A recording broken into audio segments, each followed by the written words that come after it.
दुलारा मंगल भवन अमंगल हारी द्रवौ सुदशरथ अजर बिहारी महावीर बिन हनुमाना राम जासु दस आप बखाना सादर से वही न्याय अब माथा वर्णन विशद राम गुण गाथा श्री राम मैं सब जग जानी करो प्रणाम जोर जुग पानी सीताराम चरण रति मोरे अनुदिन बढ़ई अनुग्रह तोरे माँ गायत्री दीजिए यह शाश्वत वरदान तीर बने मम साधना सेवा करन कमान गुरुवर गुरुता दीजिए हे पावन श्री राम जन जन के सुख चैन हित कभी न लूं विश्राम सदा भवानी दाहिने सन्मुख रहे गणेश पांच देव रक्षा करे ब्रह्मा विष्णु महेश आधा शक्ति नमः जगत जननी नमः सद्गुरुदेवाय नमो नमः।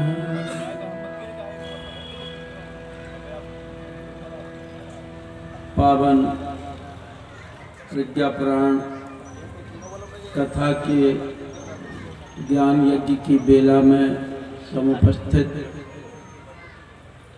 बहराइच जनपद के सभी धर्मप्राण आत्मीय महानुभाव गायत्री परिवार के सभी समर्पित निष्ठावान ये पीछे शोर कैसे हो रहा है निष्ठावान सभी हमारे कार्यकर्ता भाइयों नेपालगंज से पधारे हुए आदरणीय पाठक जी सहित और उनके साथ में जो आए वो सभी परिजन और विशेषकर कल कलश यात्रा से लेकर कल की कथा में भारी संख्या में उपस्थित थी। आज सुबह भी सैकड़ों माता बहनों ने यज्ञ भगवान को अपनी आहुतियाँ प्रदान की और फिर समय पर कथा की वेला में उपस्थित होने वाली हमारी सिद्धामयी सभी माताओं बहनों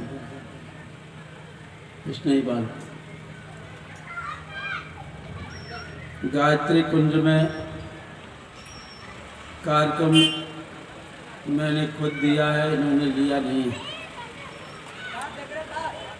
और गायत्री कुंज में ऐसे दो चार जगह ऐसे तपोवनों में आश्रमों में कथा कहने का शुभ अवसर मिला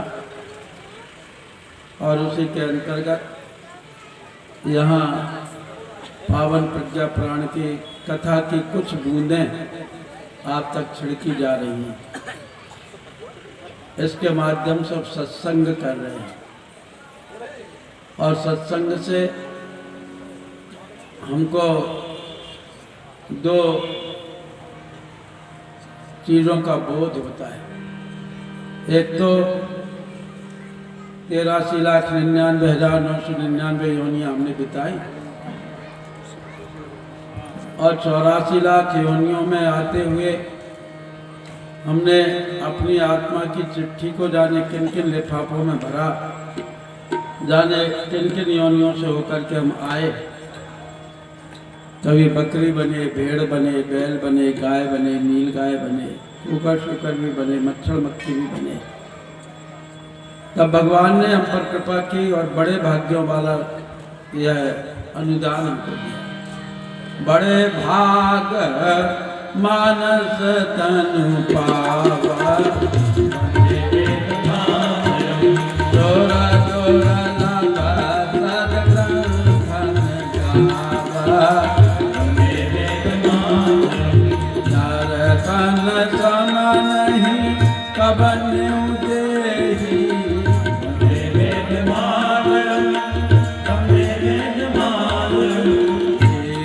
चराचर जाचत जे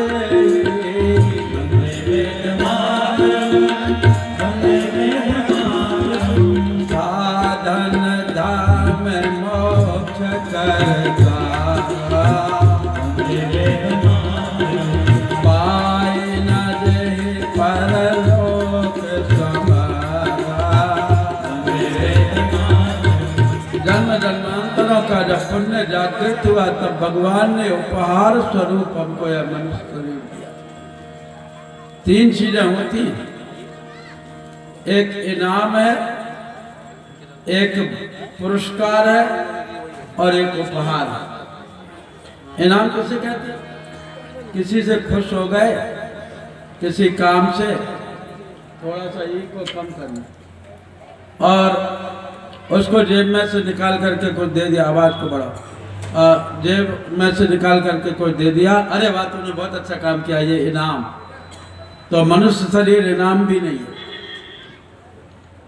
और मनुष्य शरीर पुरस्कार भी नहीं है।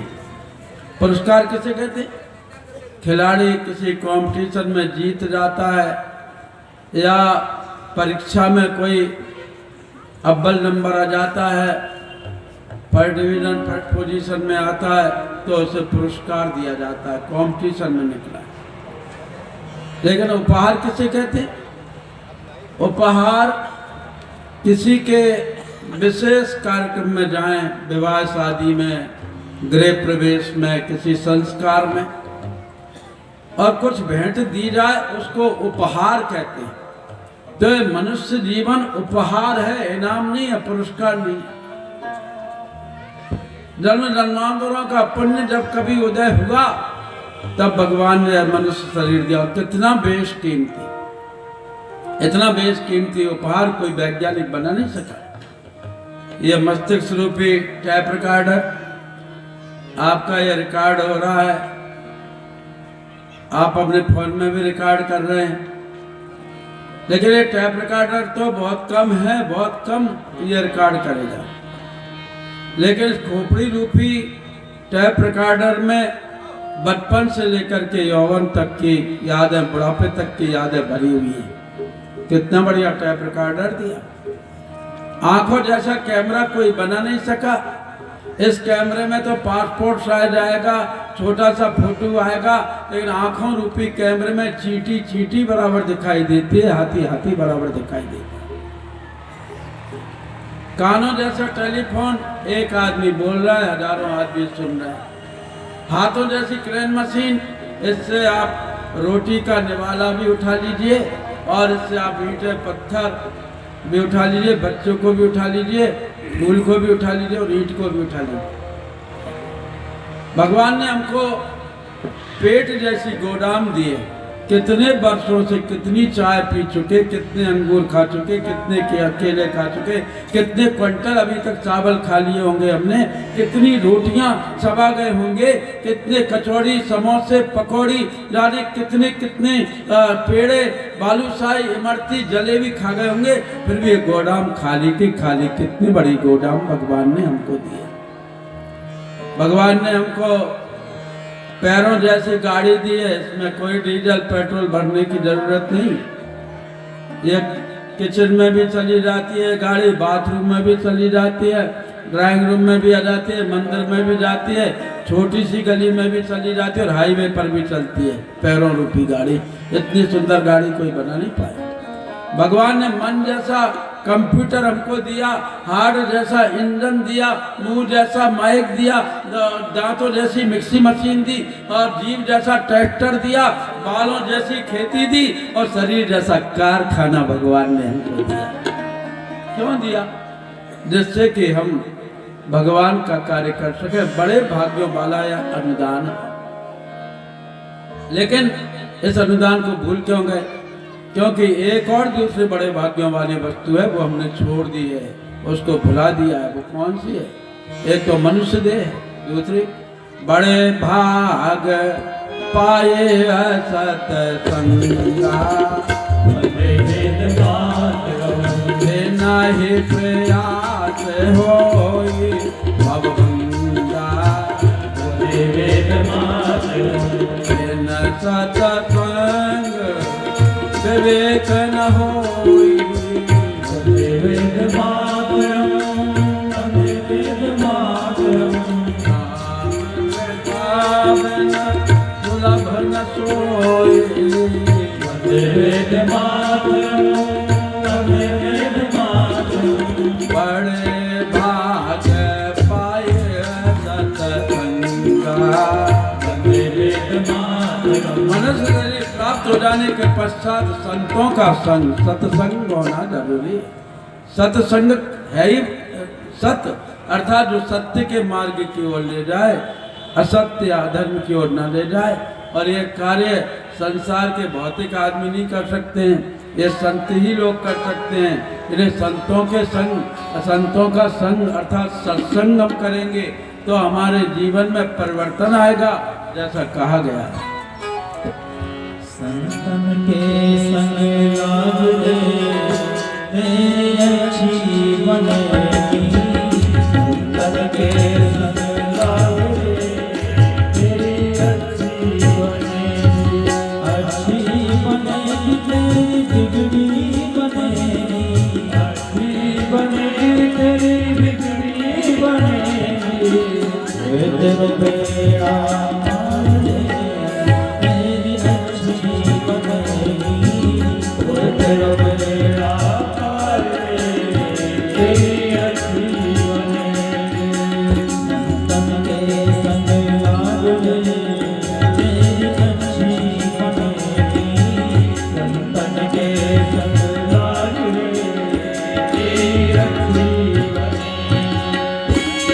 अरे बोल जय गायत्री, जय माता राधा,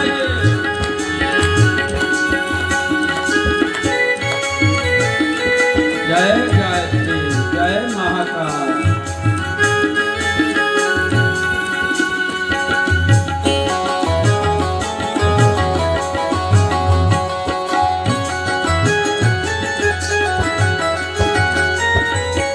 संतन संग कर पुण्य कमाई।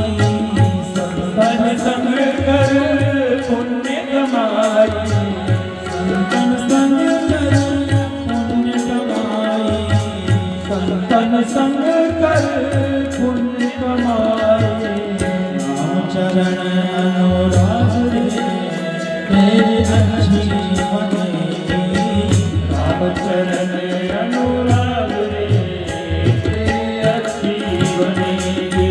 संतन के संग लाग रे तेरी अच्छी बनेगी। संतन के संग लाग रे तेरी अच्छी बनेगी। अरे बोल राधा, जय महाकाल। जय महाकाल। हाथ उठाइए।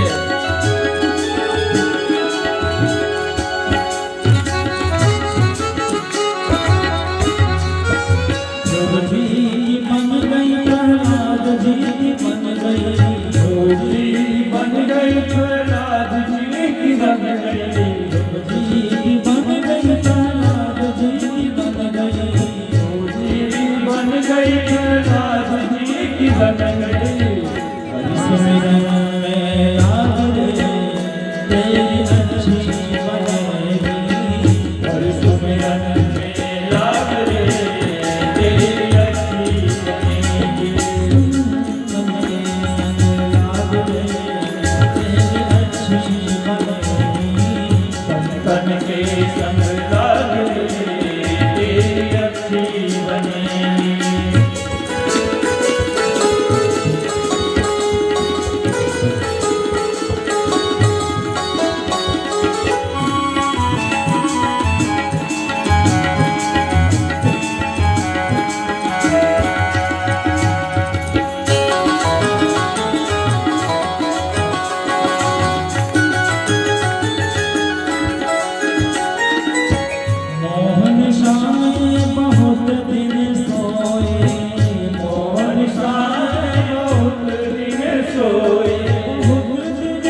तेरी बिगड़ी बनेगी, वो तेरी रगड़ी बनेगी, वो तेरी रगड़ी बनेगी।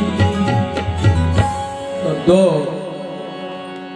ये अनुदान है ईश्वर के हमारे प्रति। एक मनुष्य देह बड़े भाग्यों से मिलती है और सत्संग बड़े भाग्यों से मिलता है। नहीं 24 घंटे में कभी मन ही नहीं रहता कि हम एक आध माला जप लें या 40 पाठ कर लें या मंदिर चले जाएं। 24 घंटे हम गृह कार्य के नाना जंजालों में लगे रहते हैं। तब सत्संग के माध्यम से हमको ईश्वर चिंतन के क्षण प्राप्त होते हैं।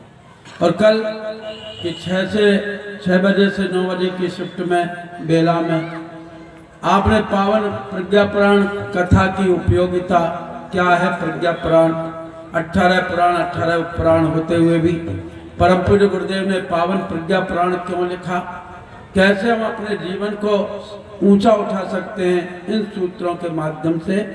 इसलिए पावन प्रज्ञा पुराण कथा की संरचना युग ऋषि व्यास ने की।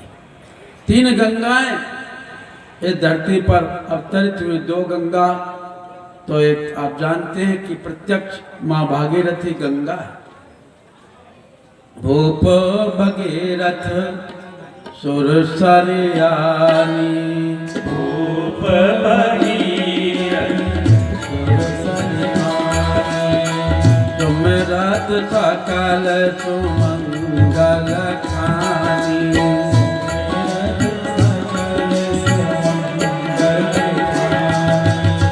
गंगा सकल मुद मंगल मूला,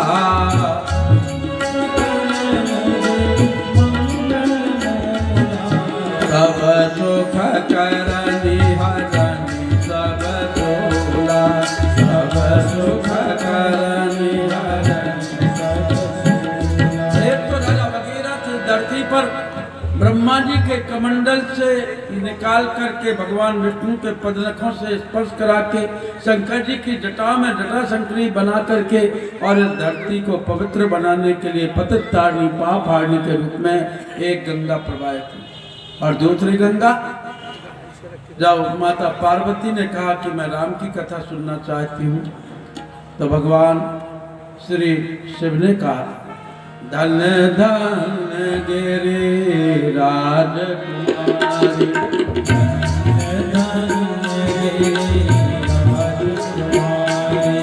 कोई समान नहीं को उपकारी,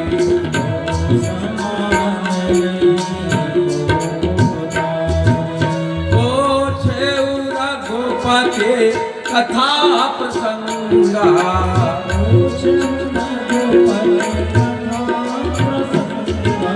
सकल लोक जग पावन गंगा।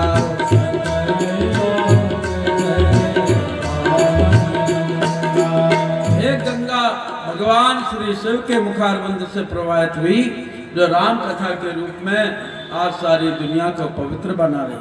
और एक कथा युग ऋषि युग व्यास वेद मूर्ति तपोनिष्ठ परम पूज्य गुरुदेव पंडित श्री राम शर्मा आचार्य जी महाराज ने युग की समस्याओं का अवलोकन किया और उसके समाधान के लिए जो वैदिक परंपरा के अनुरूप वेदों का, उपनिषदों का, शास्त्रों का, पुराणों का जो चिंतन मंथन चला, यही विधि पावन ज्ञान प्रकाशा और व्यास भनित प्रज्ञा इतिहासा। तो युग ऋषि युग व्यास ने आज पावन प्रज्ञा पुराण कथा का प्रणयन किया। यह प्रज्ञा पुराण तो हमको जीवन जीने की कला सिखाने का कोष है। यह प्रज्ञा पुराण तो युग ऋषि के हृदय की वेदना है। यह प्रज्ञा पुराण तो युग व्यास के दिल की पीड़ा है। यह पावन प्रज्ञा पुराण तो सुसंस्कारता के जागरण का एक अध्याय है।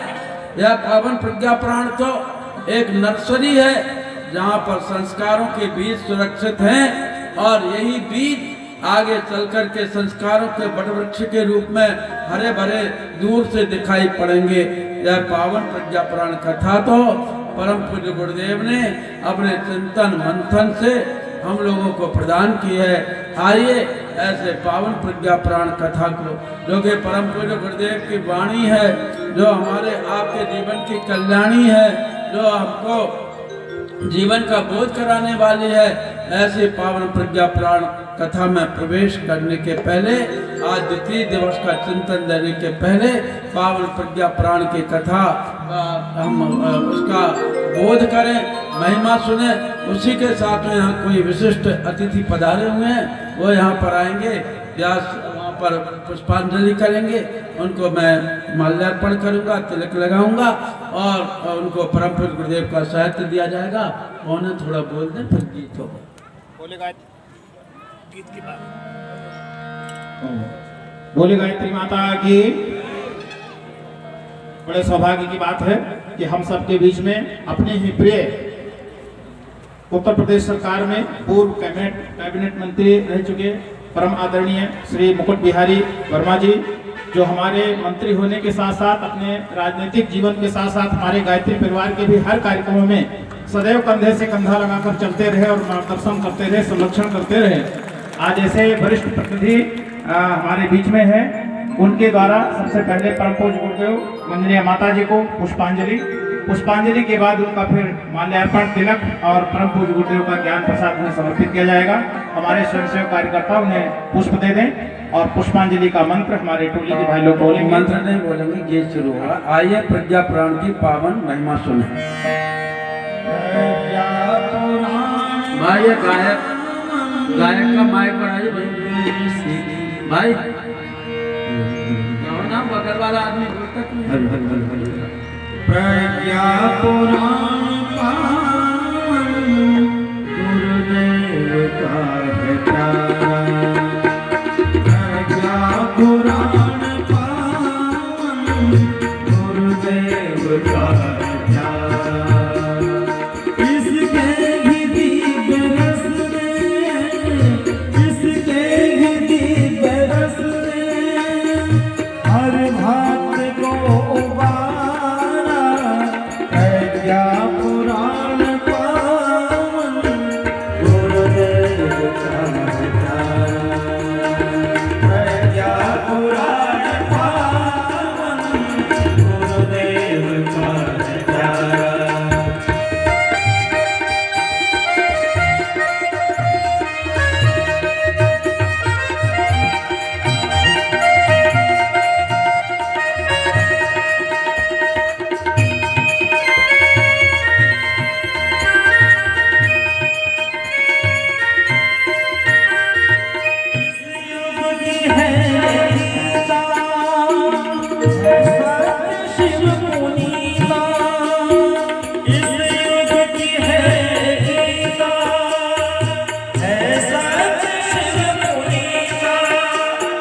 संस्कार की है जननी, संस्कृति की है सीता। संस्कार की है जननी, संस्कृति की है सीता। ज्ञान से हटाकर देती प्रबल सहारा।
आइए ऐसे पावन प्रज्ञा पुराण की कथा में कल आपने भगवान श्री हरि विष्णु जी और देवर्षि नारद का पावन संवाद सुना था।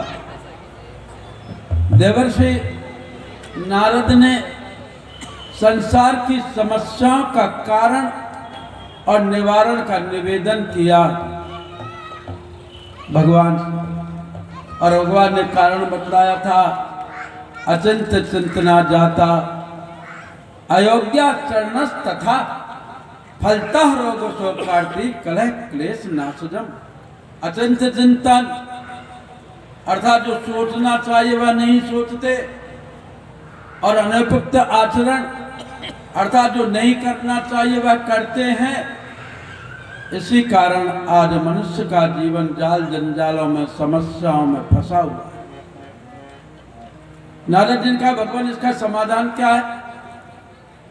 तो उन्होंने कहा कि इतना समय मेरे पास भी नहीं है, आपके पास भी नहीं है, आप समाधि में आ जाइए, मैं पूरा ज्ञान आपको हृदयंगम करा दूंगा। और समाधि का मतलब ये नहीं है भाइयों कि आप कहीं 2-4 घंटे आंख बंद करके बैठ जाएं। ये हाँ बैठिए बैठिए, इस पर बैठिए, आपको तकलीफ होगी, बैठिए। ये आपकी बड़ी सज्जनता है कि आप नीचे बैठे, वैसे तो मैंने निवेदन किया कि आप यहाँ बैठे, इतना तो गायत्री परिवार करेगा।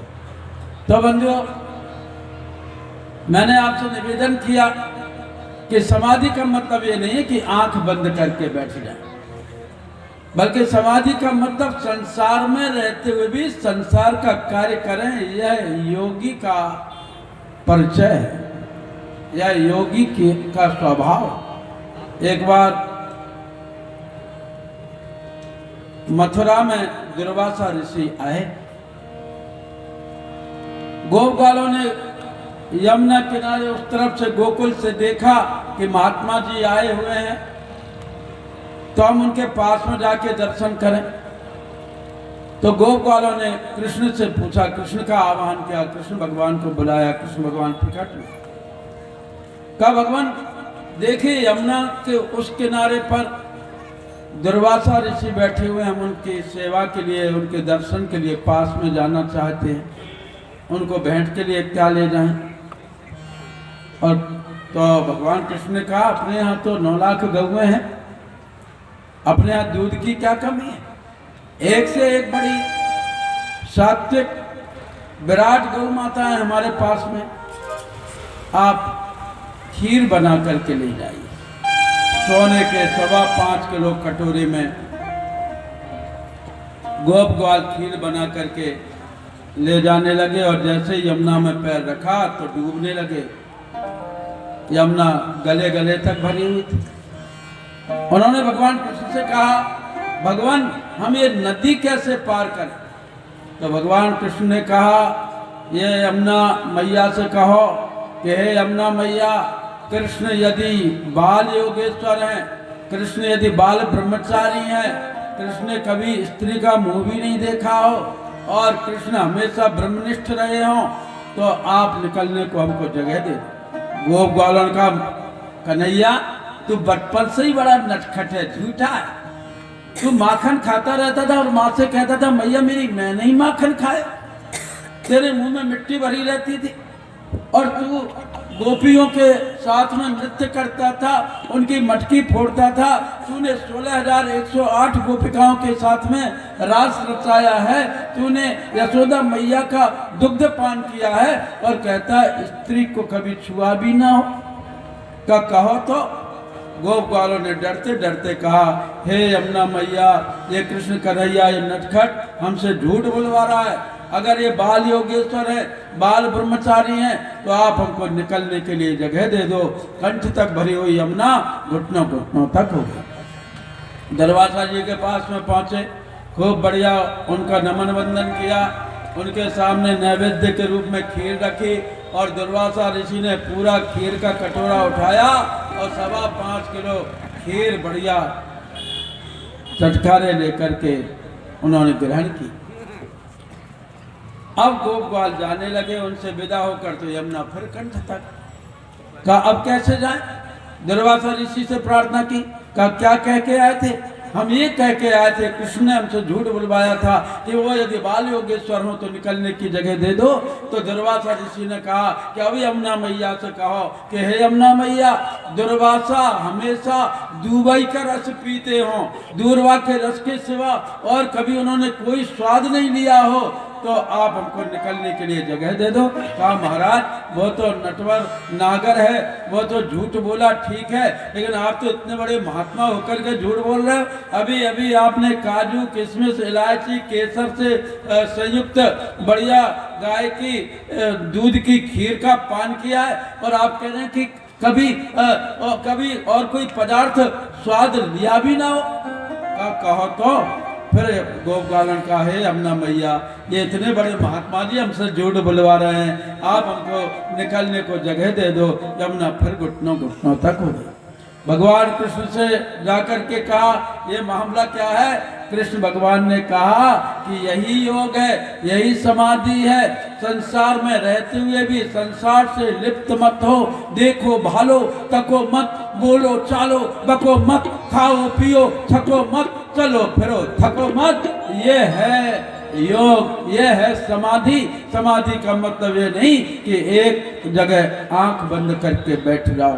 बंधुओं, ऐसे समाधि भाव में नारद जी आए, मुख से भगवान का नाम संकीर्तन और मन में दीन दुखियों की सेवा का भाव, इसको समाधि कहते हैं। और समाधि भाव में सारा का सारा ज्ञान देवर्षि नारद के अंदर हृदयंगम हुआ और भगवान विष्णु ने उनको पावन प्रज्ञा पुराण की कथा का बोध कराया। और उन्होंने भगवान विष्णु ने कहा कि नारद समाधि भाव में देखो, मैं आपको कारण और समाधान बतला रहा हूँ कि मनुष्य जीवन की समस्याओं का कारण क्या है और निवारण क्या है। देवर्षि नारद ने देखा, एकदा तो हिमाच्छन्ने उत्तराखंड मंडले अभयारण्य के तांडव समीपोदालक तथा ऋषिया ऐतरेयश्च ब्रह्म विद्या विचक्षणः तत्व जिज्ञासवो ब्रह्म विद्याया संगता समेत।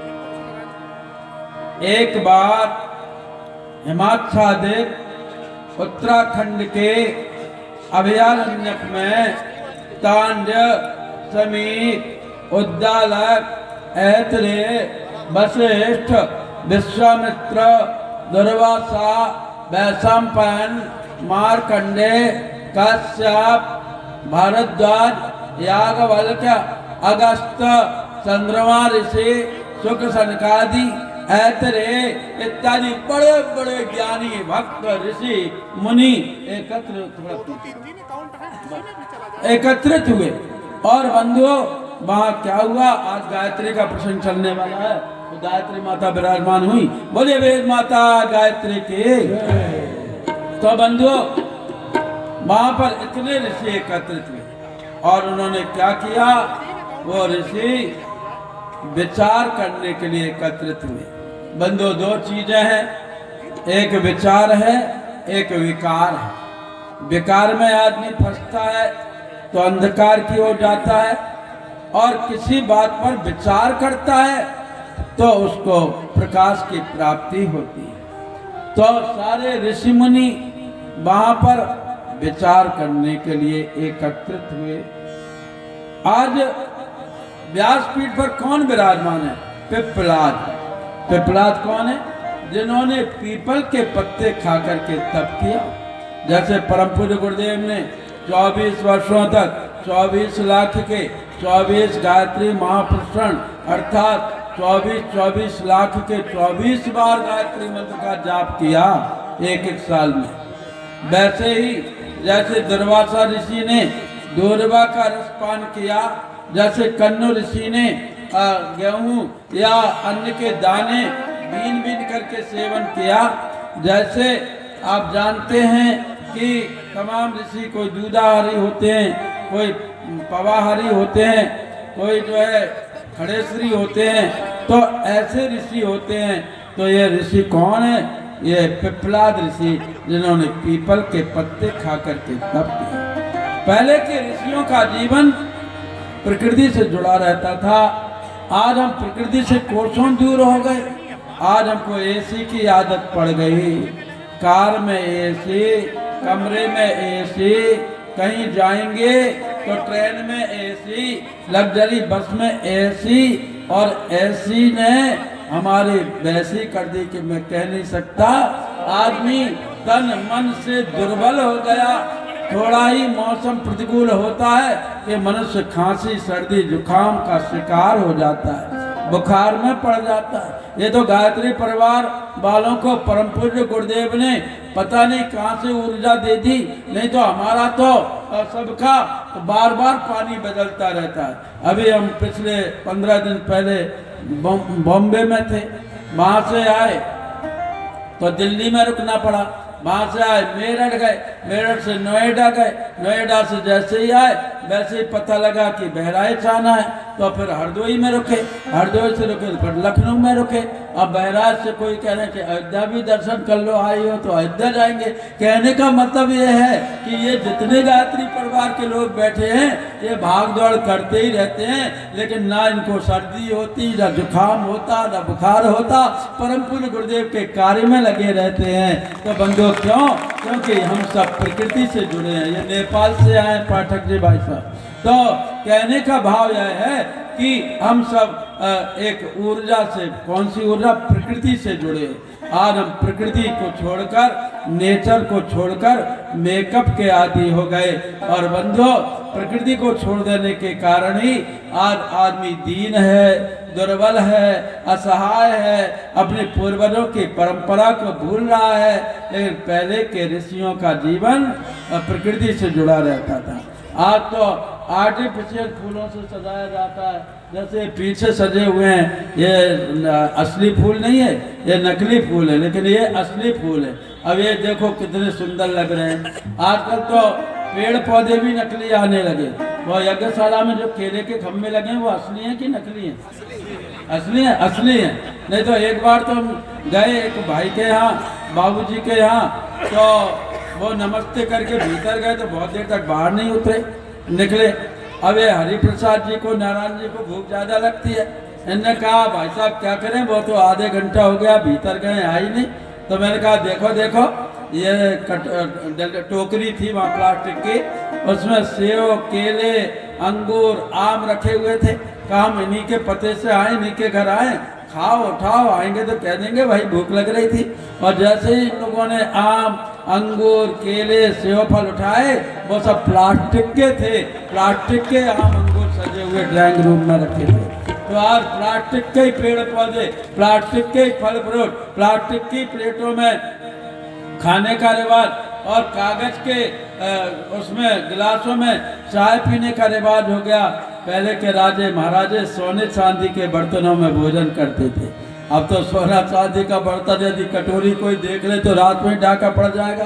तो फिर क्या किया, कांसे के थालियों में बड़ी बड़ी वजनदार फूल वाली थालियां होती थी, उनमें भोजन करते थे। चलो अब कोई चोरा ले जाएगा तो फिर पीतल के बर्तनों में भोजन होता था। बढ़िया पीतल के गुंड, गगरा और जो है पीतल की थालियां, कटोरी होती थी। अब वो भी ठीक है। फिर बाद में स्टील की आ गए। अब स्टील के बाद क्रैकरी का सामान आ गया, क्रैकरी के बाद में प्लास्टिक का सामान आ गया, और प्लास्टिक की प्लेटों में, कटोरियों में लोग बड़े चाव से भोजन करते हैं। उसको डिनर सेट कहते हैं। डिनर सेट है, क्या बढ़िया रंगीन है। तो बंधु, हम प्रकृति से कटते हुए चले जा रहे हैं। पहले के ऋषि मुनि प्रकृति से जुड़े रहते थे। महाप्राज्ञ पिपलाद जी ऐसे ही ऋषि हैं जिन्होंने पीपल के पत्ते खा करके तप किया। और आज जिज्ञासु ऋषि कौन है? तत्वचर्चा नाम तो प्रश्न एक उपस्थित, महत्वपूर्णम स प्रश्न सर्वेषां मन आहरत्। पिप्पलादं पप्रच्छातो महाप्राज्ञं ऋषीश्वरम्, अष्टावक्रो ब्रह्मज्ञानी लोक कल्याण हेतवे। आहा, आज व्यासपीठ पर महाप्राज्ञ पिप्पलाद जो दर्शन शास्त्र के ऋषि हैं। और आज अगली पंक्ति में जिज्ञासु ऋषि कौन है? अष्टावक्रो ब्रह्मज्ञानी। अष्टावक्र जो ब्रह्मज्ञानी, और ब्रह्मज्ञान इनको विरासत वसीयत से ही मिला है। इतना वेदों का इनको ज्ञान था। जब इनके पिता कुहाड़ ऋषि अपने शिष्यों को वेद पाठ कराते थे, तो इनकी गर्भवती माँ कौशला, जैसे परम पूज्य गुरुदेव के साथ में बदनिया माता जी हमेशा प्रवचन में बैठती थी मंच पर आकर, वैसे ही इनके धर्मपत्नी सहचरी जो गर्भवती थी वो भी वहीं पर बैठी हुई थी, रोज बैठती थी। तो बच्चों को संस्कार देंगे तो ऐसा ही होगा। और गर्भवती बहनें यदि टीवी के सामने बैठेंगी, टाकीज में जाएंगी, मॉल में जाएंगी, एक सेकंड बस, एक सेकंड, या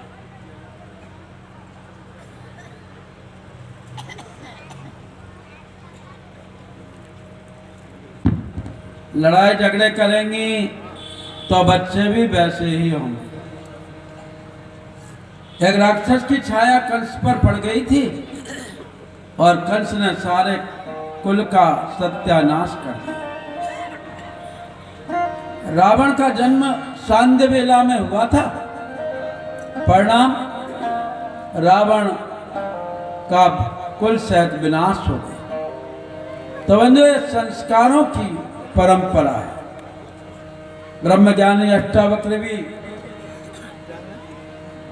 एक बार अपने माँ के गर्भ में थे, और जैसा अभी मेरा ध्यान बढ़ गया ऐसे इनके पिता का ध्यान भी बढ़ गया, और उनके मुंह से कोई गलत ऋचा निकल गई। ओम पुनंतु महादेव जनाः पुनंत मनसा दया, निकल गया दिया की जगह। अष्टावक्र जो गर्भ में थे, पिता की गलती को देखकर 8 गलती पिता ने की, तो 8 गलतियां उन्होंने अष्टावक्र ने गर्भ से ही बता दिया। पिताजी, यहाँ आपने ऋष को दीर्घ कर दिया, दीर्घ को ऋष कर दिया, यहाँ पर आपने विराम नहीं लगाया, यहाँ पर कौमा नहीं लगाया, यहाँ पर विसर्ग नहीं लगा, यहाँ पर हलंत नहीं लगा।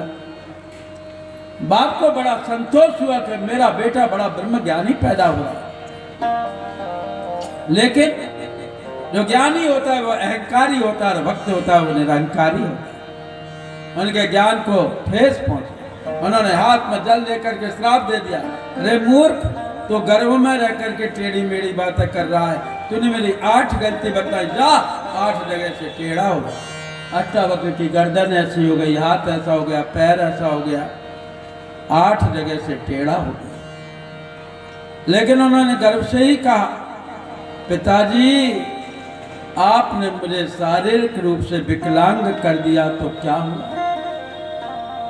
मैंने जाने लाखों आदमियों को मानसिक विकलांगता से बचा लिया, नहीं तो अर्थ का अनर्थ करते अगर ऐसे ऋचाओं का उद्बोधन होता। आज भी मैं देखता हूं कि मानसिक विकलांगता परसने वाले कितने लोग हैं। एक शिव पुराण के बड़े वक्ता हैं,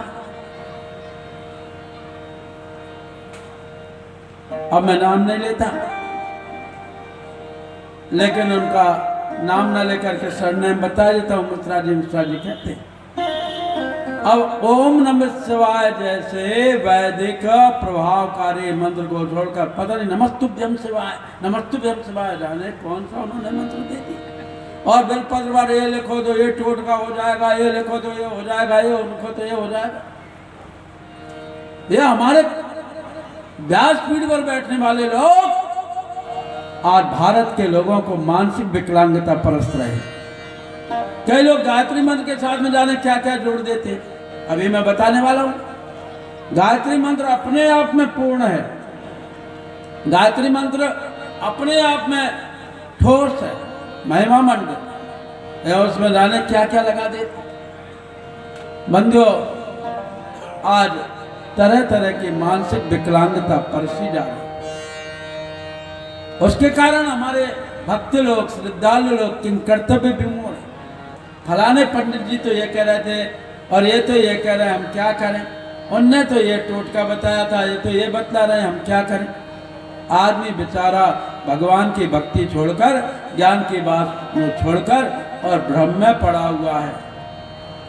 तो अष्टावक्र जी ने भ्रम को मिटाया और अष्टावक्र इतने ब्रह्मज्ञानी, काले कलूटे पैदा हुए, 8 जगह से टेढ़े हैं, लेकिन ब्रह्मज्ञानी कितने कि राजा जनक ने इनको अपना दीक्षा गुरु बनाया। जब ये गए राजा जनक के दरबार में, राजा जनक के दरबारी इनकी कुरूपता को देख करके हंसे, तो अष्टावक्र जी महाराज शांत खड़े रहे और दरबारियों ने हंसना बंद किया। तो पूछा, आप लोग कैसे हंसे। तो पूछा, लेकिन इसके पहले अष्टावक्र जी भी जोर से ठहाका लगा करके हंसे। तो दरबारियों को बड़ा आश्चर्य हुआ। उनका, महाराज आप क्यों हंसे। कहा, पहले तो आप हंसे, आप बताओ आप लोग क्यों हंसे। कहा, हम तो आपकी कुरूपता को देख करके हंसे। तो अष्टावक्र जी बोले कि हम तो आपकी मूर्खता को देख करके हंसे कि आप शरीर की पहचान करते हैं, शरीर काला है, गोरा है, कैसा है। मैं तो बड़ा आश्चर्यचकित रहता हूं जब लड़के वाले लड़की देखने के लिए जाते हैं, कई गाड़ियों में भर करके जाते हैं, बंदूक भी ले जाते हैं, जैसे कहीं डांका डालने जा रहे हैं। और जब लड़की चाय की ट्रे लेकर के आती है मेहमानों के सामने, तो लड़के वाले ऐसे घूर घूर करके देखते हैं जैसे लड़की को कच्चे ही खा जाएंगे। फिर कमेंट्स करते हैं। कोई कहता है लड़की तो फैट बॉडी है, स्लिम बॉडी नहीं है। लड़की का कलर तो थोड़ा दबा हुआ है, फेयर कलर नहीं है। लड़की की नाक तो पकौड़ी जैसी है, सुआ जैसी नहीं है। लड़की के कान तो पहिए जैसे हैं और जलेबी जैसे नहीं है। और लड़की को फिजिकली दृष्टि से रिजेक्ट कर दिया जाता है। ये माता बहनों पर, लड़कियों पर घोर अत्याचार है, उनका घोर अपमान है। इस अपमान को बंद होना चाहिए। कल मैंने बताया था कि माँ बहन की गाली देना माता बहनों का घोर अपमान है। और आज मैं ये बता रहा हूँ कि किसी लड़की को रिजेक्ट कर देना। अरे लड़की तो लड़की है, उसका गुण देखो, शिक्षा देखो, खानदान देखो, संस्कार देखो। तुम रूप रंग देखने के कारण लड़कियों को रिजेक्ट कर दो। दो ही तो रंग होते हैं दुनिया में, एक गोरा एक काला। अगर काला बुरा होता तो ये क्यों लिखा गया, शांताकारम भुजगशयनम पद्मनाभम सुरेशम विश्वाधारम गगनसदृशम मेघवर्णम शुभंगम। बर्फो वर्णम शुभंगम क्यों नहीं लिखा, मेघवर्णम शुभंगम क्यों लिखा। अगर ऐसे ही होता शालिग्राम जी काले क्यों, कढ़ैया काली क्यों जिसमें सारी मिठाइयां बनती, तवा काला क्यों, और भगवान कृष्ण काले क्यों। का नाम मुझको ये तो बता, तेरा रंग काला क्यों। मुझको ये तो बता, तेरा रंग काला क्यों। ओ कान्हा मुझको ये तो बता, तेरा रंग काला क्यों। मुझको ये तो बता, तेरा रंग काला क्यों। ओ काला हो करके भी इतना निराला क्यों।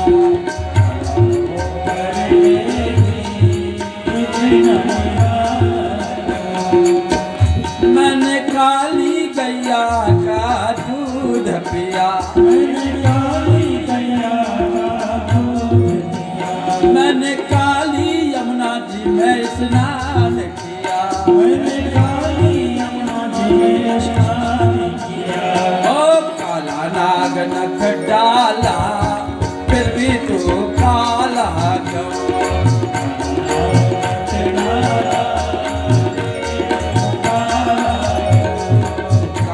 मुझको ये तो बता, तेरा रंग काला क्यों? मुझको ये तो बता, तेरा रंग काला बुरा होता तो भगवान श्री कृष्ण काले क्यों? और मुझे बहुत अच्छा लगा 22 जनवरी को जब अयोध्या का मंदिर का पुनर्प्रतिष्ठापना हुई, लाखों करोड़ों लोग टीवी पर चिपके थे और हजारों लोग अयोध्या के भीतर।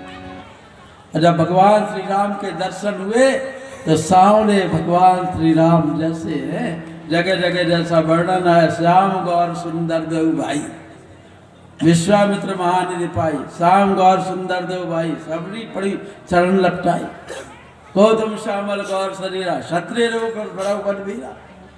मुझे बहुत अच्छा लगा। तो भगवान राम सौने के, इसलिए कोई भी व्यक्ति यदि कन्या के रूप रंग को देखकर कन्या को रिजेक्ट करता है तो उसके लिए 4 आदमी खड़े होना चाहिए कि ये माता बहनें सुबह से शाम तक कितना काम करती हैं, केवल रूप रंग के कारण उसको रिजेक्ट कर दिया जाएगा। अष्टावक्र ऐसे ब्रह्मज्ञानी थे और अष्टावक्र ने ब्रह्म ज्ञान का निरूपण किया। आज ऐसे अष्टावक्र ऋषि महाप्राज्ञ पिपलाद जी से प्रश्न करते हैं। भगवान विष्णु कहते हैं कि नारद जी भी आज संसार के मनुष्य के दुखों का कारण महाप्राज्ञ पिपलाद जी से पूछ रहे हैं। नारद जी ने जैसे भगवान विष्णु से पूछा वैसे अष्टावक्र जी पूछ रहे हैं। ईश्वरा भूपति साक्षात् ब्रह्मांडस्य महामुने, मानवं राजपुत्रं स्वं कर्तुं सर्वगुणान्वितं, विभूति स्व अदाबीज रूपे सर्वामुदान्विता, सृष्टि संचालकोप्येषा श्रेयसा रहता कथम। हे महाप्राज्ञ पिपलाद जी महाराज, हे महाभाग, आप बताइए कि ब्रह्मांड के सम्राट ईश्वर ने मनुष्य को सर्वगुण संपन्न अपना उत्तराधिकारी शानदार राजकुमार बना करके भेजा। भगवान ने समस्त विभूतियां मनुष्य के ऊपर न्यौछावर कर दी और बीज रूप में उसको प्रसन्नता पूर्वक विभूतियां दी हैं। फिर भी आज यह मनुष्य उस श्रेय से गौरव से वंचित क्यों है? बंधुओं, आज कारण क्या है कि मनुष्य श्रेय से वंचित है और आज मनुष्य इतना दुखी है? सामर्थ्य की न्यूनता, साधनों का अभाव, प्रतिकूल परिस्थितियां होने पर तो सफल न हो सकने की बात सोची जा सकती है, लेकिन भगवान ने मनुष्य को कितना सामर्थ्यवान बनाया। नर्तन कितना सुंदर दिया भगवान ने, और इस नर्तन को कैसे कैसे मनुष्य ने बर्बाद कर दिया।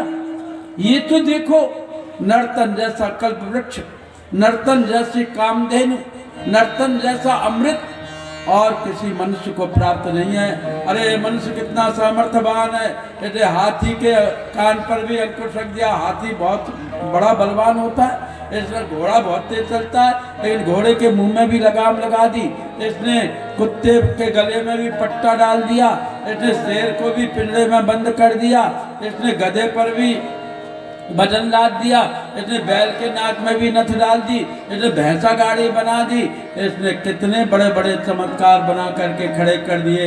रेलगाड़ी, मोटर गाड़ी, हवाई जहाज, हेलीकॉप्टर, जहाज, मोटर बोट, बड़े बड़े 100 मंजिल बिल्डिंगें, 50 मंजिल बिल्डिंगें, क्या से क्या बना दिया। लेकिन हे भगवान, क्या कारण है कि सतयुग में सभी मनुष्य समुन्नत और सुसंस्कृत स्तर का जीवन जीते थे, लेकिन आज आदमी की स्थिति क्या हो गई? वह नर पामर, नर कीटक और वह नर पिशाच बनता हुआ चला जा रहा है। भगवान ने मनुष्य को कितना अनुदान पूर्ण यह नर रत्न दिया था, लेकिन हमने क्या किया? कहते हैं अष्टावक्र, ये नर्तन जो तुझे को मिला है, ये नर्तन जो तुझे को मिला है, ये कमाने के काबिल नहीं है, ये नर्तन जो तुझको मिला है, ये नर्तन जो तुझको मिला है, ये गवाने के काबिल नहीं है। तेरी हर सांस अनमोल मोती, तेरी हर सांस अनमोल मोती, ये लुटाने के काबिल नहीं है। ये नर्तन जो तुझको मिला है, ये गवाने के काबिल नहीं है। ये नर्तन जो तुझको मिला है।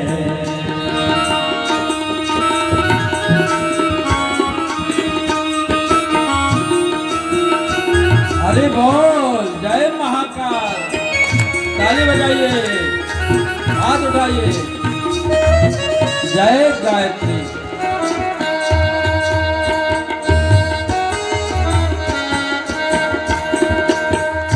देखो ईश्वर की अद्भुत ये माया, देखो ईश्वर की अद्भुत ये माया, तेरे खातिर ही सब कुछ बनाया, तेरे खातिर ही सब कुछ बनाया, तेरे खातिर ही सब कुछ बनाया। ऐसे दाता को तूने बुलाया, ऐसे दाता को तूने बुलाया, जो भुलाने के काबिल नहीं है। ये नर्तन जो तुझको मिला है, ये गवाने के काबिल नहीं है। ये नर्तन जो तुझको मिला है। जय महाकाल, जय गायत्री, हरि बोल।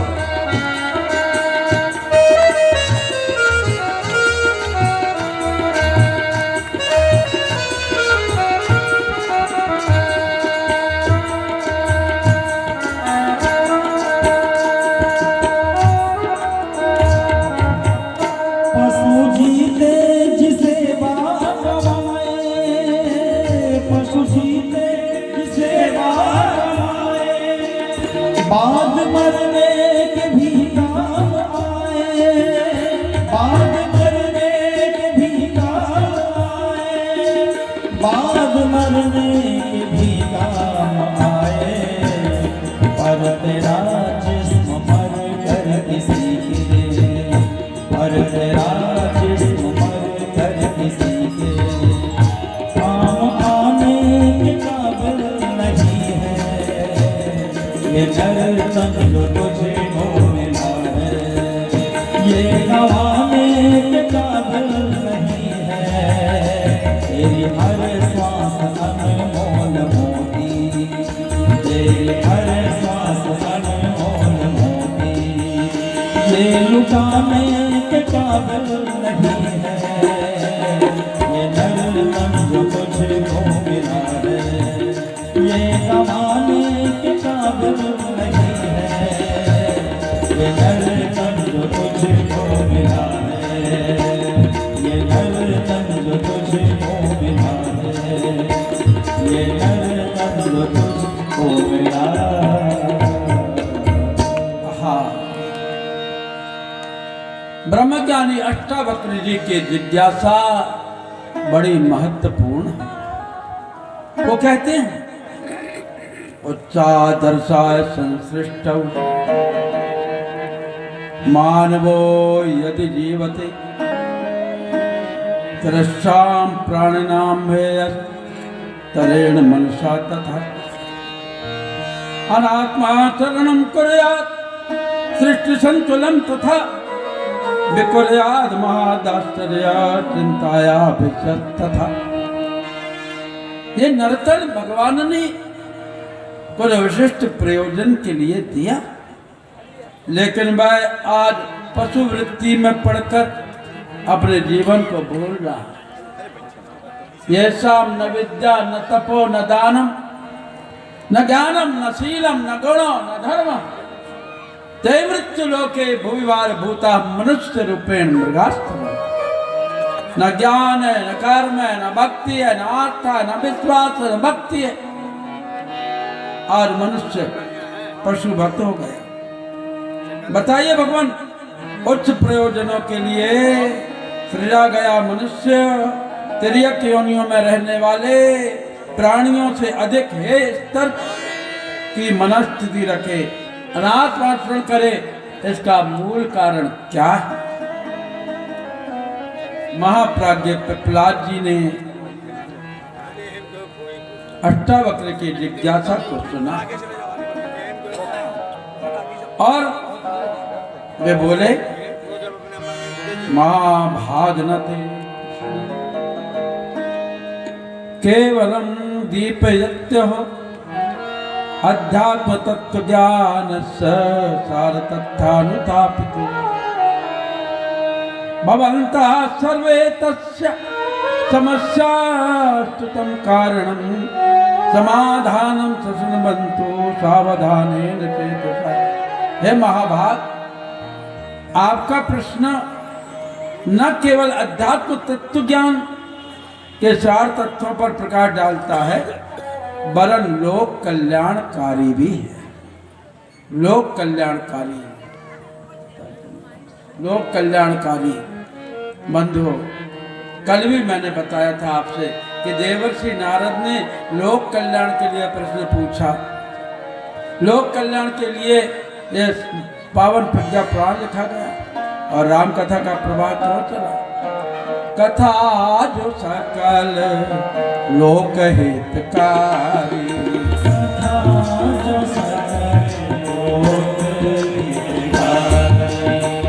कोई पूछन चह शैल कुमार, कोई पूछन शैल कुमार, जही विधि हटाई मोर अज्ञाना, जही विधि हटाई मोर अज्ञाना, कहो रघुनाथ कथा विधि नाना,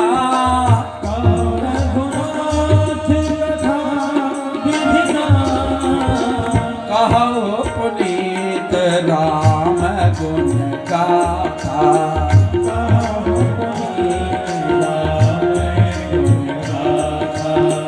ओ जगराज भूषण सुरनाथा,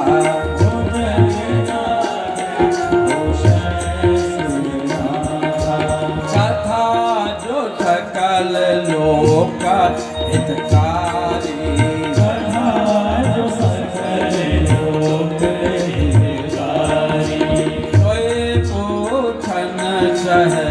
शैल कुमारी, सोई पूछन शैल कुमारी। लोक कल्याण की भावना से ही प्रत्येक कथा होना चाहिए।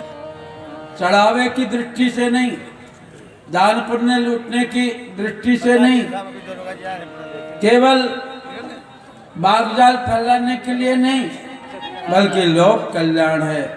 उन्होंने भी कहा, महाभाग नते प्रश्ना केवलम दीपयत्य हो अध्यात्म तत्व ज्ञान सार तथानुनाप्तो लोक कल्याण रक्षापि तुम तु ये जना। हे ऋषियों, मुनियों, हे जिज्ञासुओं, अष्टावक्र जी का प्रश्न न केवल अध्यात्म तत्व ज्ञान पर प्रकाश डालता है, बल्कि वह परम लोक कल्याणकारी भी है।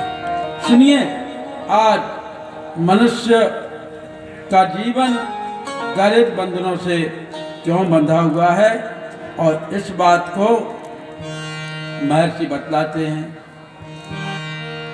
आत्मज्ञानम नरस्यास्ति गार्वम महदुन्मुखा, यो दिशाम ताम प्राते प्रतरतंत्रम कीम सतो, भूतं यस्य भविष्यस्य विचार्य वर्तते प्रमाण, आत्मावलंबी संयाते द्रुतम प्रगति पद्यतौ। हे ऋषियों, हे अष्टावक्र जी महाराज, मनुष्य के उन्नति में, मनुष्य की गरिमा में आत्मज्ञान की बड़ी भूमिका है। और बल्कि मैं ये कहूँ कि आत्मज्ञान ही मनुष्य का सबसे बड़ा गौरव है। जो उस दिशा में उन्मुख होते हैं, अपने भूत और भविष्य को ध्यान में रखते हुए वर्तमान का निर्धारण करते हैं, वो आत्मावलंबी मनुष्य प्रगति पथ पर द्रुत गति से आगे बढ़ते हैं और लोग दुख दारिद्र के भागीदार नहीं बनते। और जो ऐसा नहीं करते दुख दारिद्र का भागीदार तो बनते ही हैं, लेकिन मनुष्य को पद पद पर तिरस्कार सहने और नारकी यंत्रणाएं भुगतने का भी एक सामना करना पड़ता है। तो बंधुओं, मनुष्य के जीवन की समस्याओं का समाधान होगा आत्मज्ञान होने पर। क्यों? क्योंकि आत्मज्ञान ही मनुष्य का सबसे बड़ा गौरव है। आत्मज्ञान का मतलब कोहम, मैं कौन। तो इतने बड़े ब्रह्मांड में, विश्व में, आर्यावर्त में, हिंद महासागर के, एशिया महाद्वीप में, जम्बूद्वीप में, भारतवर्ष में, उत्तराखंड में, हरिद्वार में, शांति कुंज में, योग तीर्थ में, गायत्री मंदिर के बरामदे में परम पूज्य गुरुदेव ने एक बहुत बड़ा दिव्य मंदिर बनाया। वहां पर 5 दर्पण लगे हुए, उनके सामने 5 सूत्र लिखे। सबसे पहले हमारे मन में विचार उठना चाहिए, कोहम। बोलो सब लोग, कोहम। तो उत्तर में क्या मिलना चाहिए? मेरे बात बोलिए, शिवो सोहम, सोहम, शिवोहम, सच्चिदानंदोहम, अयमात्मा ब्रह्म, तत्त्वमसि। बंधो, ये आत्मज्ञान प्राप्त करने के छोटे छोटे सूत्र हैं। चूंकि माता बहनें और ग्रामवासी ज़्यादा हैं, इसलिए मैं इसकी गहराई में तो नहीं जाऊंगा, लेकिन आपसे ये कह रहा हूँ कि आत्मज्ञान ही मनुष्य का सबसे बड़ा गौरव है, जैसा ये कहा गया है। यदि आत्मज्ञान का है अभाव, यदि आत्मज्ञान का है अभाव, तो मानव पशु बन जाता है, तो मानव पशु बन जाता है, तो मानव पशु बन जाता है। वह आत्मज्ञान ही होता है, वह आत्मज्ञान ही होता है, नर में देवर को बढ़ाता है। वह आत्मज्ञान ही होता है, नर में देवर को बढ़ाता है। वह आत्मज्ञान ही होता है, नर में देवर को बढ़ाता है। जो जकड़े हैं भव बंधन में, जो जकड़े हैं भव बंधन में, चेतनता उनमें भरना है, चेतनता उनमें भरना है, चेतनता उनमें भरना है। इसलिए आज इस चिंतन से, इसलिए आज इस चिंतन से जन जन को अवगत करना। इसलिए आज इस चिंतन से जन जन को अवगत करना। इसलिए आज इस चिंतन से जन जन को अवगत करना। ऋषियों की अनुभूतियाँ आत्मज्ञान महान राम, आत्मज्ञान महान राम, आत्मज्ञान महान। जिमि पारस स्पर्श कर लोहा स्वर्ग समान, जिमि पारस स्पर्श कर लोहा स्वर्ग समान, जिमि पारस स्पर्श कर लोहा स्वर्ग समान। बंधो, आत्मज्ञान से मनुष्य का लोहे जैसा जीवन कुंदन जैसा बन जाता है और आत्मबोध होता है तो व्यक्ति की अबोधता मिटती है। क्योंकि अबोध व्यक्ति को कोई बड़ी जिम्मेदारी नहीं सौंपी जाती। कोई भी माँ अपने छोटे बच्चे को गोदरेज के अलमारी की चाबी नहीं देती है। वो अलमीरा में जो सोना चांदी रखा है उसको खेल खिलौना समझ करके सड़क पर फेंक देगा। इसलिए कोई भी माँ छोटे से 2-3 साल के बच्चे को गोदरेज की अलमारी की चाबी नहीं देती है, क्योंकि वो अबोध है। अबोध व्यक्ति को कोई भी डैडी, कोई भी पापा पिस्टल नहीं पकड़ाता है भरी हुई। अगर पिस्टल का खटका दब गया तो हो सकता है कि वो अपनी खोपड़ी उड़ा दे या पापा की खोपड़ी उड़ा दे। इसलिए कोई भरी हुई पिस्तौल छोटे बच्चे के हाथ में नहीं पकड़ाता है। कोई भी माँ अपने छोटे बच्चे के हाथ में चाकू नहीं पकड़ाती। हो सकता है कि 2-3 साल का बच्चा खेलते खेलते अपनी आँख में चाकू मार ले या मम्मी की आँख फोड़ दे। छोटे बच्चों को कोई ज़्यादा जिम्मेदारी नहीं सौंपी जाती, फिर क्योंकि वो अबोध है। और आत्मबोध हो जाता है तो अबोध व्यक्ति रोजमर्रे का कार्य तो कर सकता है, रोजी रोटी कमा सकता है। अबोध व्यक्ति घर के काम काज तो कर सकता है, अबोध व्यक्ति नौकरी सर्विस तो कर सकता है, लेकिन अबोध व्यक्ति युग धर्म का परिपालन नहीं कर सकता। इसलिए युग धर्म के परिपालन के लिए आत्मबोध होना आवश्यक है। जब तक हनुमान जी अपने आप को भूले थे, कोई बड़ा काम नहीं किया। इतना बड़ा बालकांड लिख दिया गया। हनुमान जी का बालकांड में केवल एक दुआ, एक चौपाई आई है, प्रणवं पवन कुमार खल बन पावक ज्ञान घन जासु हृदय आगार बसई राम सर चाप धर महावीर बिन बहु हनुमाना राम जासु जस आप बखाना। अयोध्या कांड में तो हनुमान जी का कोई नाम ही नहीं आया। अरण्य कांड में हनुमान जी की कोई कहानी नहीं आई। किष्किंधा कांड में हनुमान जी की कहानी शुरू हुई और सुंदर कांड गोस्वामी तुलसीदास जी ने हनुमान जी को समर्पित कर दिया। क्यों? क्योंकि हनुमान जी अपने आप को भूले हुए थे। किष्किंधा कांड के अंतिम छोर तक सारे बंदर वालों सीता माता की खोज के लिए गए। खोज करते करते थक गए, हार गए, रोने लगे, चिल्लाने लगे। अब क्या होगा? यहाँ सीता की सुधि प्राप्त नहीं की और बिना सुधि लिए जाएंगे तो सुग्रीव गदा से हमारा सिर फोड़ देगा। अब हम क्या करें? कहे अंगद लोचन भरे बारी, कहे अंगद लोचन भरे बारी, दो प्रकार भई मृत्यु हमारे, दो प्रकार भई मृत्यु हमारे, यहाँ न सुधी सीता की पाई, यहाँ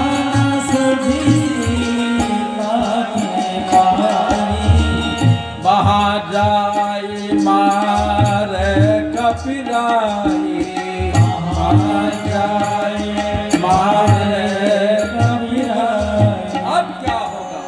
जहाँ हमने सीता जी की सुधि प्राप्त नहीं की, बिना सुधि लिए जाएंगे तो सुग्रीव गदा से हमारा सिर फोड़ देगा। सारे बंदर भालू वाह वाह करके रोने लगे।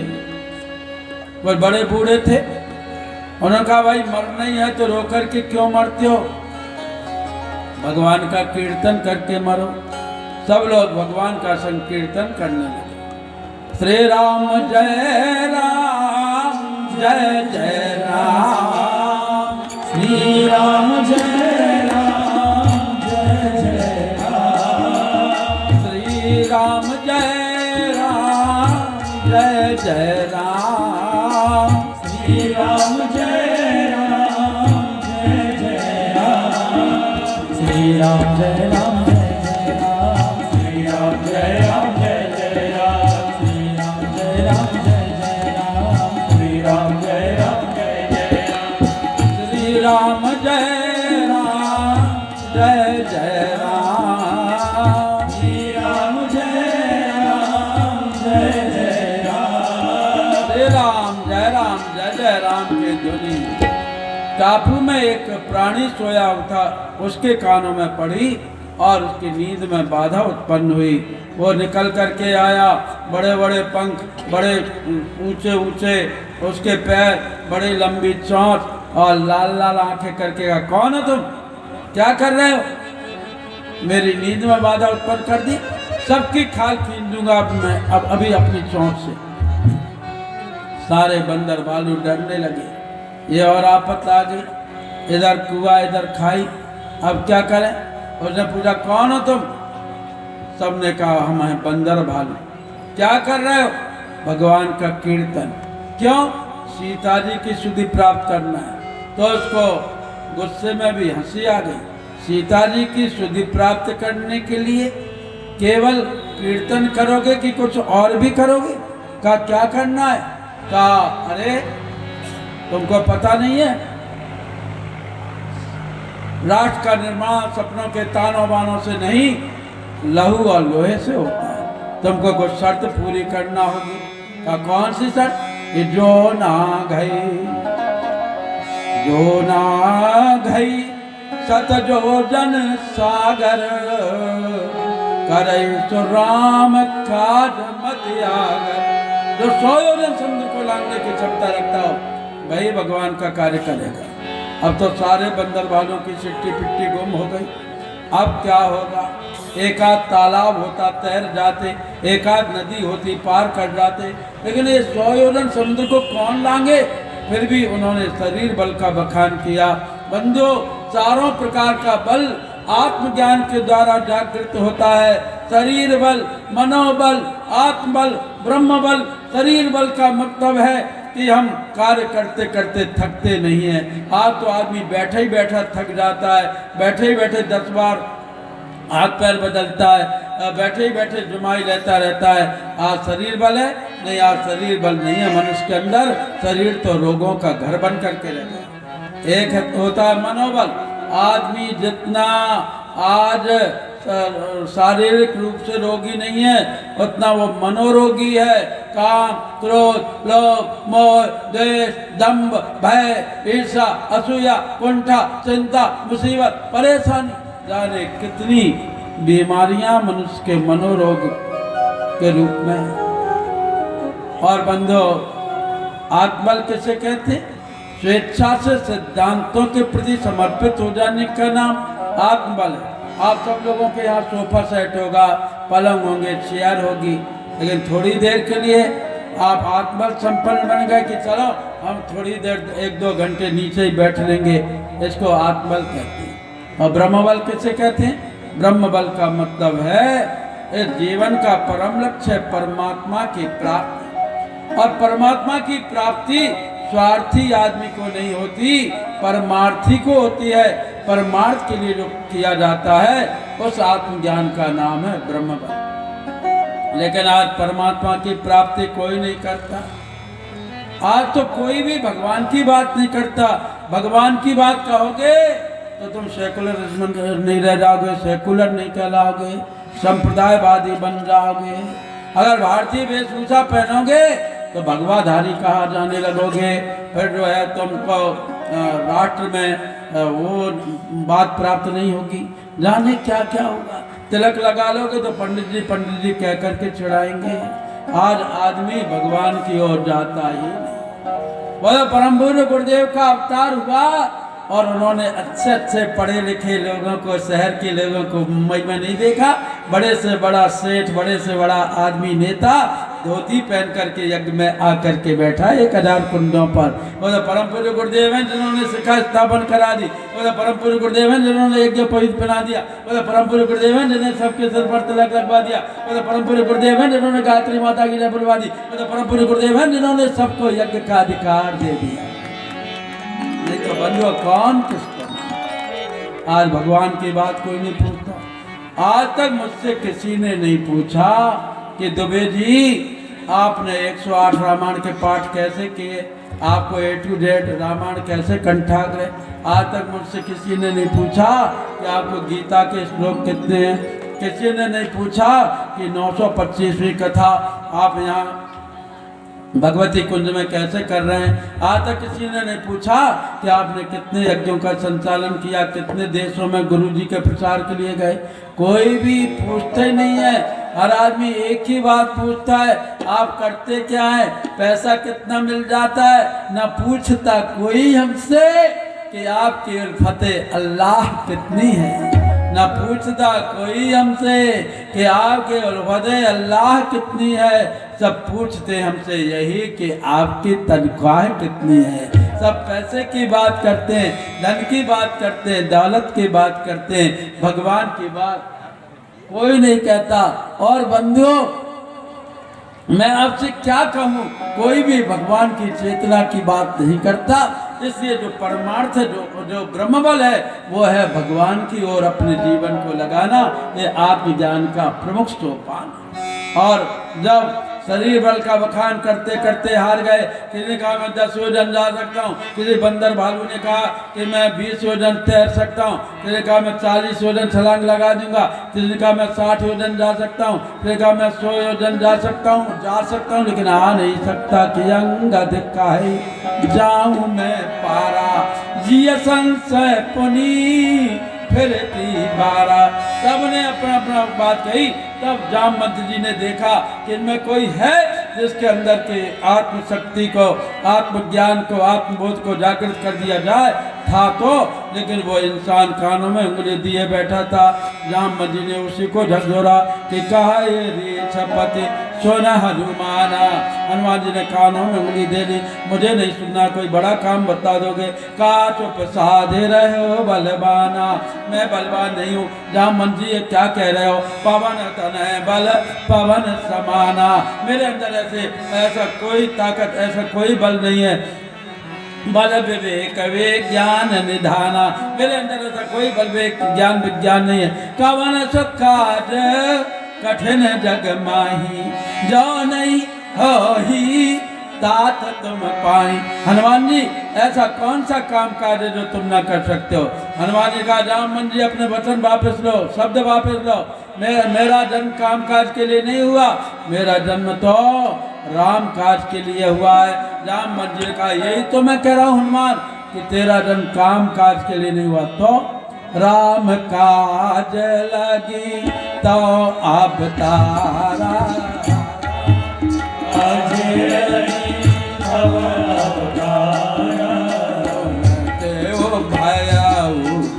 पर्वताकारा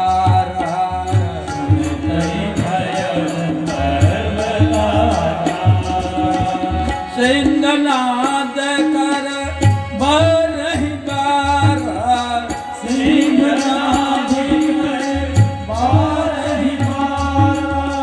कौतुक नागहु जल निखारा, कौतुक नागहु जल निखारा। सहत सहाय रावण मारी,